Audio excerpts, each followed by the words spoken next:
Hello, my name's Peter Rowland. I'm a neuro-otologic surgeon, and I'd like to spend a few minutes of your time giving you an introduction to surgery for bone bridge. So the first thing I'd like to start out with is giving you an idea of the pieces of equipment that you will receive in order to implant a bone bridge hearing device.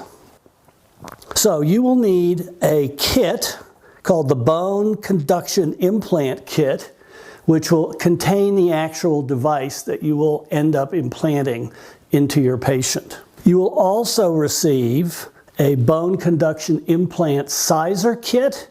That will be a separate kit, and you can open that at the beginning of the operation before you open the implant itself.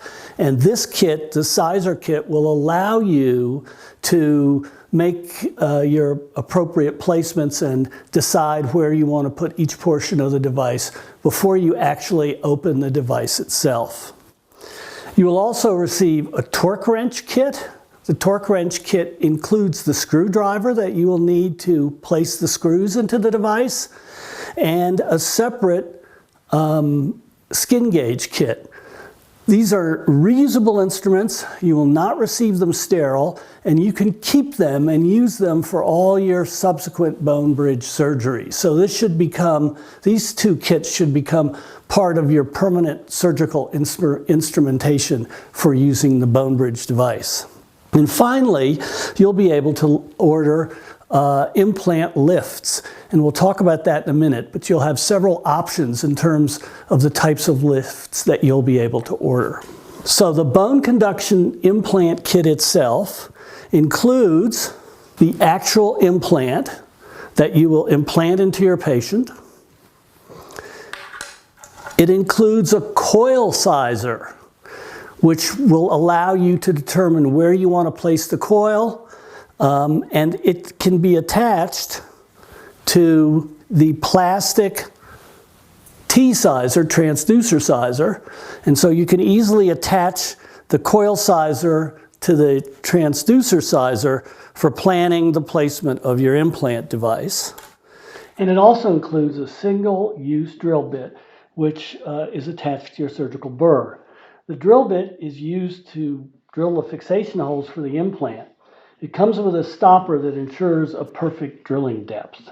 And finally, there will be 6mm screws included with each implant kit. These will be the screws that you use if you do not need any lift or if you only need a 1mm lift.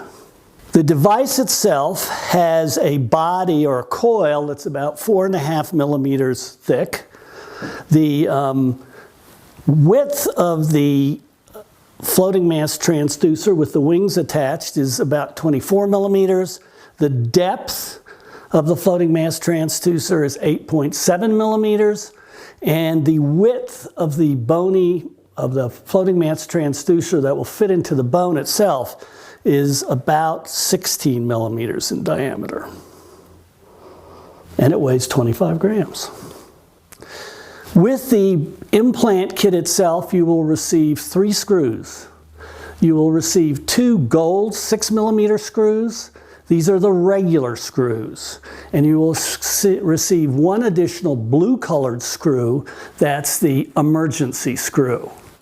So the gold screws are 6mm in length and about 2mm in diameter. And if you use these screws without any lifts, the screws will be about 3.9mm into the bone itself. If you use the regular screws with a 1mm lift, they will penetrate to about 2.9mm into the bone. The emergency screw is 2.4mm. It's a little wider, and it's the screw you should use if one of your regular screws won't tighten sufficiently, if it won't engage the bone firmly enough to tighten down properly. Then you can go and use your wider emergency screw. You will receive a bone conduction implant sizer kit. This will contain a handle for the sizer, and it will contain another T-sizer. And this T-sizer is flat and has a hole through it, through which you can place the depth gauge. So you may want to practice putting this together before you actually need to use it. The handle goes in with the flat part of the handle perpendicular to the plane of the wings of the sizer. So there you'll get another C coil.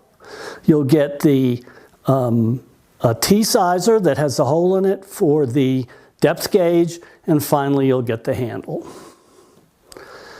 You will receive a torque wrench kit. The torque wrench kit will contain the torque wrench, the screwdriver handle, and the screwdriver head that you will use to place the screws. And separately, you will receive a skin gauge, a measuring device that will allow you to determine whether or not the skin is 7 millimeters or less in thickness. If it's less than 7 millimeters, you can be reasonably confident that you won't have any problems with the magnet holding the external processor to the implanted coil. And as I mentioned before, these devices are non-sterile and reusable. You can also order lifts for your implants. You can get a 1 millimeter lift, a 2 or 3 millimeter lift, and a 4 millimeter lift. And you will, during the course of the operation, you'll use the implant depth gauge to determine whether or not you need a lift, and if you do need a lift, what size lift that you're going to need to place the device. The 2 and 3 millimeter lifts require different screws. You can't use the regular screws that come with the actual implant. You will have to use longer screws. They will be 8 millimeter screws, and they will come with the lifts. If you need a 4 millimeter lift, you will need an even longer screw. You'll need a 10 millimeter screw, and that also will come with the lifts themselves. So you will be able to order a package containing 1 millimeter lifts. You don't need extra screws with the 1 millimeter lift. You can use the 6 millimeter screws with the 1 millimeter lift. You can order a package containing the 2 and 3 millimeter lifts, and with those lifts will come the 8 millimeter screws that you will use for the 2 or 3 millimeter lifts, and you can order a 4 millimeter lift, which comes with a 10 millimeter screw that is required if you use the 4 millimeter lift.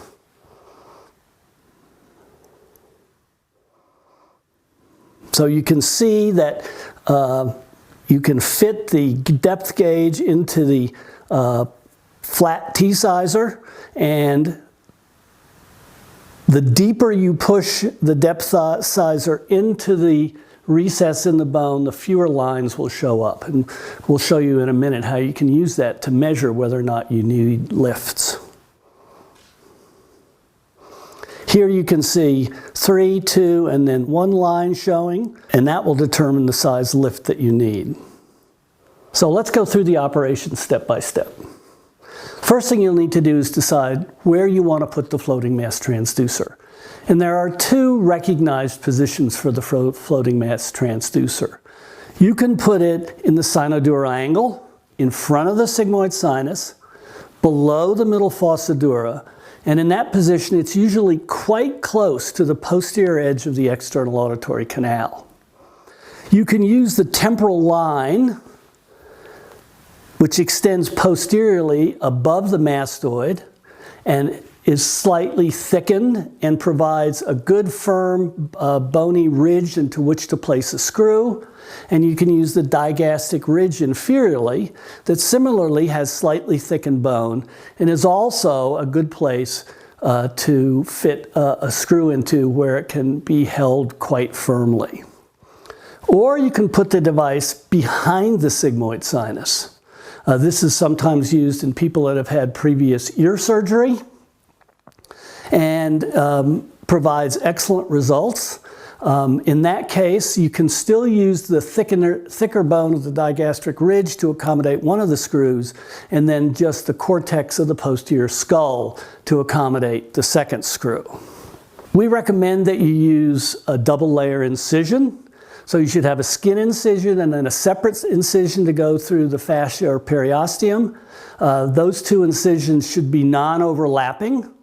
And when you're using a sinodural angle placement, that skin incision is usually close to or within the post-auricular sulcus. If you're using the post-sigmoid position, then that incision should be further back, but it should still be anterior to the anterior lip of the floating mass transducer, so that this incision does not overlap the device itself.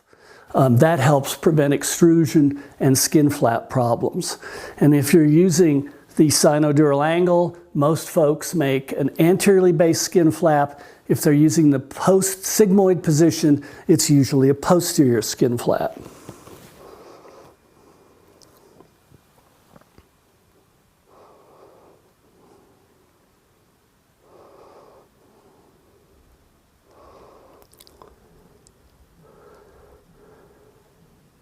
You can use the transducer sizer that you receive in the sizer kit to plan the position of the floating mass transducer. So you can place it on the skull and look at various positions for your floating mass transducer. And then when you determine the correct position, you can outline it with an appropriate type of pin, and that will tell you exactly where you need to drill to get the placement you're looking for. You will notice that the floating mass transducer is rectangular in shape. It's a cylinder. It has vertical sides, and consequently it's very important that the recess you drill in the bone to accommodate the floating mass transducer also has vertical sides. The device will not fit into a bowl-shaped defect. So when you're drilling the site on the bone to receive the floating mass transducer, make sure the sides are really vertical, and that will allow you to accommodate the device most easily.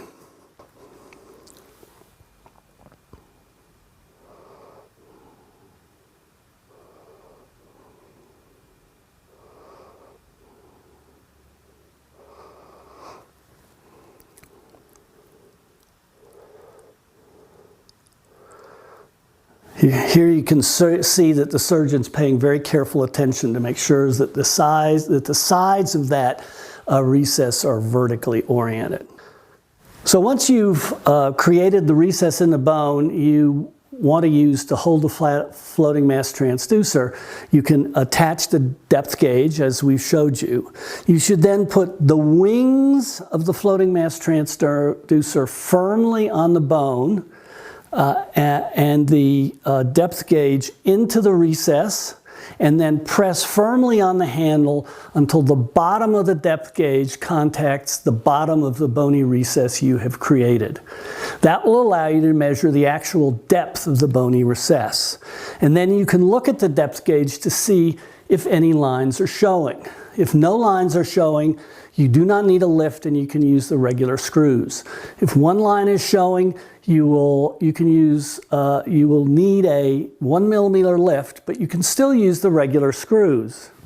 If 2 lines are showing, you need a 2 millimeter lift. If 3 lines are showing, you'll need a 3 millimeter lift. And if 4 lines are showing, you'll need a 4 millimeter lift.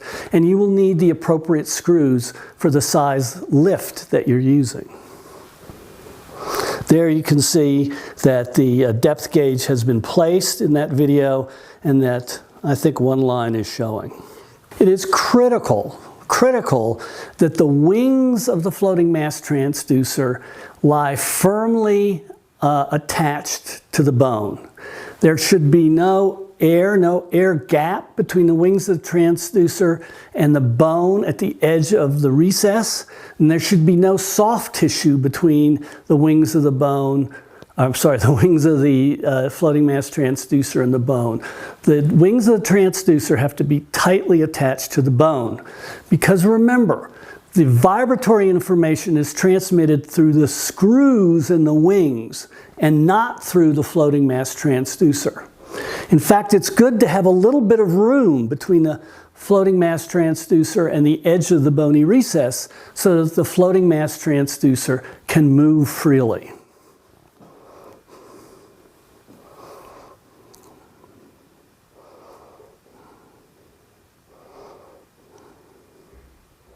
You can now get the C sizer and the T sizer from the actual implant kit, put them together, put the T-sizer in the recess designed to accommodate the floating mass transducer, and then decide what position you would like the coil to be in. And ideally, it should be at about 45-degree angle to the temporal line and slightly above it. You can also take this moment to get the skin gauge and make sure that the skin is 7 millimeters thick or less, so that you can be confident that there will be no difficulty with the processor staying firmly attached to the underlying coil.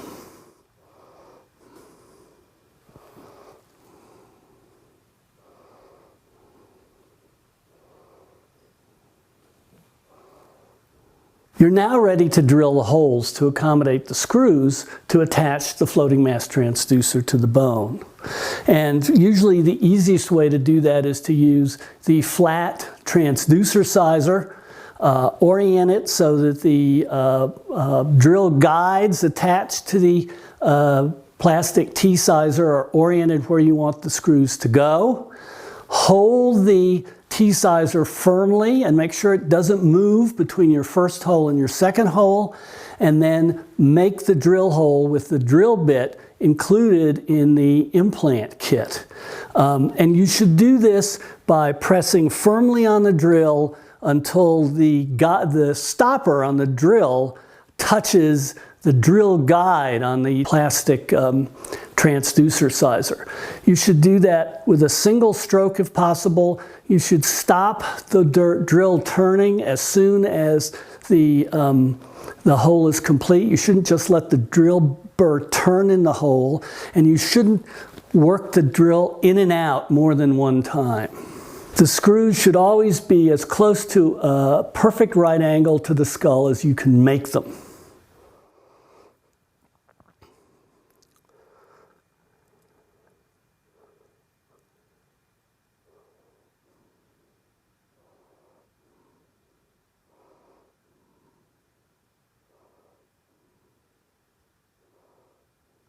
You will probably need to bend the connection between the demodulator and the floating mass transducer to fit the device into the individual skull into which you are placing it. You can bend in this area in the vertical plane about 30 degrees and in the horizontal plane about 90 degrees. When you make that bend, try just to make it once, try not to do it repeatedly, and hold the implant firmly by the demodulator with one hand, and then with the floating mass transducer with the other hand. Make your single bend, and then you're ready to place the device. If you're going to use lifts, you can now place the lifts on the device. You can place the lifts on while you're still holding the device in your hand, or you can fit the floating mass transducer into the bony recess and then slide the lifts onto the wings of the floating mass transducer.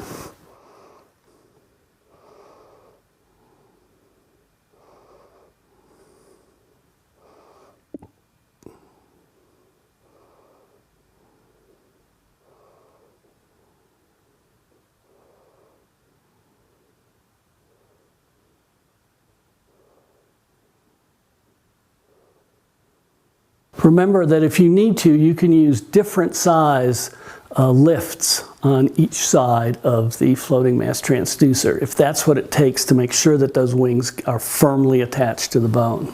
Make sure the head of the screw is centered in the recess on the wings designed to accommodate it. Don't screw the head of the screw onto the rim of the wing of the floating mass transducer. That will not produce a stable attachment, and it will be subject to movement with either impact or perhaps in an MRI scanner. And also make sure that the screw is firmly pushing the wing of the floating mass transducer down onto the bone. Sometimes the screw can be tight, but it still cannot be pushing the wings of the device down onto the bone. And if that's the case, you'll lose vibratory information and hearing results will not be as good. You need to assemble the screwdriver. Simply push the head of the screwdriver into the screwdriver, and then you should tighten the screws loosely. Once the screws are loosely tightened, you can put the torque wrench on top of the onto the screwdriver, and you should look at the torque wrench, and on the top of it is written in, and you can make sure that that is facing upward. Then it will be correctly positioned on the screwdriver. Then you should hold the screwdriver by pushing the screwdriver down onto the screw with one finger. Remember, the screwdriver still needs to move when you're using the torque wrench, so you can't grasp it and immobilize it. And then you can use your finger to move the torque wrench until you are sure the screw has been tightened to the necessary resistance of 10 to 20 Newton centimeters.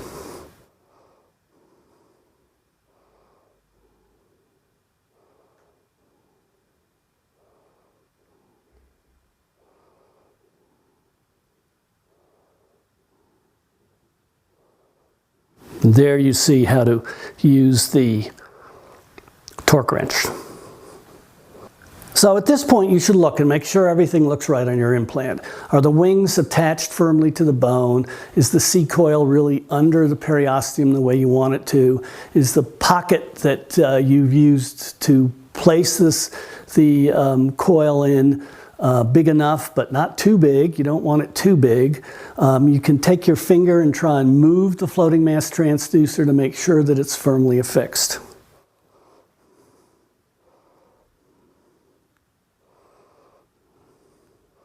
Then you just close the incision and you're done.